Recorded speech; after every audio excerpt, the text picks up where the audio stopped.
नमस्कार दोस्तों, सभी सनातनियों को दीपावली की हार्दिक शुभकामनाएं।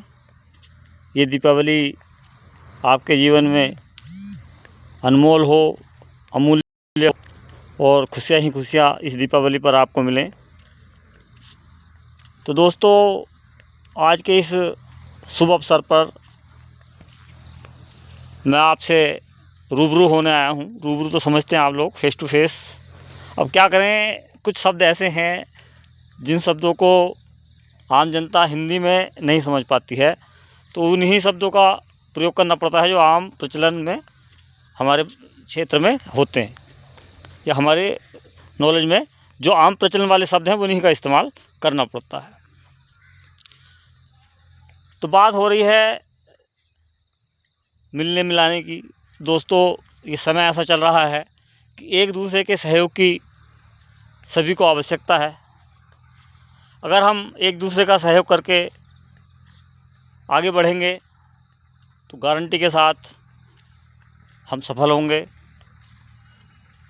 हमें एक दूसरे से परिचय बढ़ेगा और इस परिचय का भविष्य में बहुत हमको लाभ मिलने वाला है। अब जो बात आ रही है मेन वीडियो बनाने की, दीपावली का शुभ अवसर भी है और अभी 4 से 5 दिन पहले मैंने एक वीडियो पोस्ट की थी जिसकी शुरुआत मैंने जय किसान से की थी। तो दोस्तों, जय किसान क्यों बोला गया था, इसके पीछे भी एक कारण था। ये जो किसान है एक ऐसी प्रजाति है जो हमारे देश की आर्थिक व्यवस्था का, सामाजिक व्यवस्था का एक आधार है। इस बात को मैं ही नहीं, आप लोग भी मानते होंगे। और जो हमारा सामाजिक ढांचा तैयार हुआ है उसमें सबसे मुख्य भागीदारी किसान की ही होती है।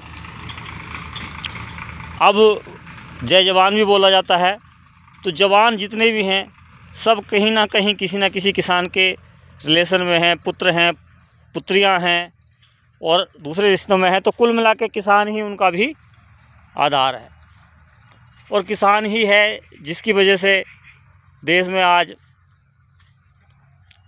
भुखमरी की कोई भी कंडीशन नहीं है, किसी भी तरह की समस्या नहीं है। नहीं तो मैंने कई देश ऐसे देखे हैं, कई सुने हैं, देखे तो नहीं है, सॉरी गलती बोल गया मैं, कि जहाँ पर भुखमरी की बहुत ज़बरदस्त समस्या आ गई है। हालांकि किसान तो वहाँ पर भी हैं, लेकिन इतनी संख्या में शायद नहीं है जितनी संख्या में हमारे भारत में किसान हैं। तो दोस्तों, जय किसान बोलने का यही कारण था कि हमारी आर्थिक और सामाजिक व्यवस्था में किसान सबसे महत्वपूर्ण हैं।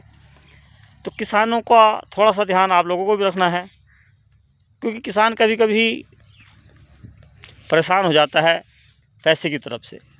12 महीने उसके पास पैसा उपलब्ध नहीं रहता है। इस बात को मानना पड़ेगा आप लोगों को भी, क्योंकि अब गलती किसकी है ये थोड़ा सा चर्चा का विषय हो सकता है। भाई हो सकता है किसान की ही गलती होगी, वो 12 महीने पैसे क्यों नहीं रख पाता है अपने पास। हालांकि ऐसा नहीं है कि सभी किसान खाली हो जाते हैं पैसों से, लेकिन ज़्यादातर लोग इस समय आके पैसों से खाली हो जाते हैं। अब गन्नों की पर्चियाँ आनी शुरू हुई हैं, लोगों को पेमेंट आना शुरू हुआ है, तो कुछ पैसा उनकी जेब में आ जाएगा। लेकिन गन्ने की पर्चियाँ भी अभी सभी लोगों को थोड़ी मिल रही है। या कोई ऐसी फसल किसान हमारे क्षेत्र का भी बोता नहीं है जो मेन किसान है। देखिए, बाकी सब्जी वगैरह वाले तो किसान हैं, लेकिन जो मेन किसान हैं जिनके पास थोड़ी सी ठीक ठाक सी ज़मीन जायदाद है, तो वो इस तरह की फसलें नहीं पैदा करते हैं जो नगद आमदनी हमको प्रदान करें। गेहूँ, धान वगैरह सब घर में ही इस्तेमाल होने वाली फसलें हैं और इतनी बहुत ज़्यादा मात्रा में वो उसको बोता भी नहीं है। तो कहने का तात्पर्य यही है कि लास्ट में सार यही निकलता है कि सभी किसान फ़िलहाल पैसे को लेकर परेशान हैं, यानी कि आमदनी अभी इतनी अच्छी उनके पास नहीं है कि वो अपना भरपूर विकास इसमें कर सकें। तो मैं ये एक बार फिर आप लोगों से यही प्रार्थना करना चाहूँगा इस दीपावली के शुभ अवसर पर कि आप लोग किसान का थोड़ा सा ध्यान रखें। सरकार तो जैसी है ही, किसान का उतना साथ नहीं दे पा रही है जितना कि उसको देना चाहिए। तो आप लोगों से यही उम्मीद रखूँगा कि इन बातों को आप विचार करेंगे और हो सकता है कि शेयर करके किसानों का ख्याल रखने की प्रेरणा भी लोगों को दें। और इन्हीं शब्दों के साथ सभी को एक बार फिर दीपावली की शुभकामनाएं बोलता हूँ। शुभ दीपावली। जय श्री राम।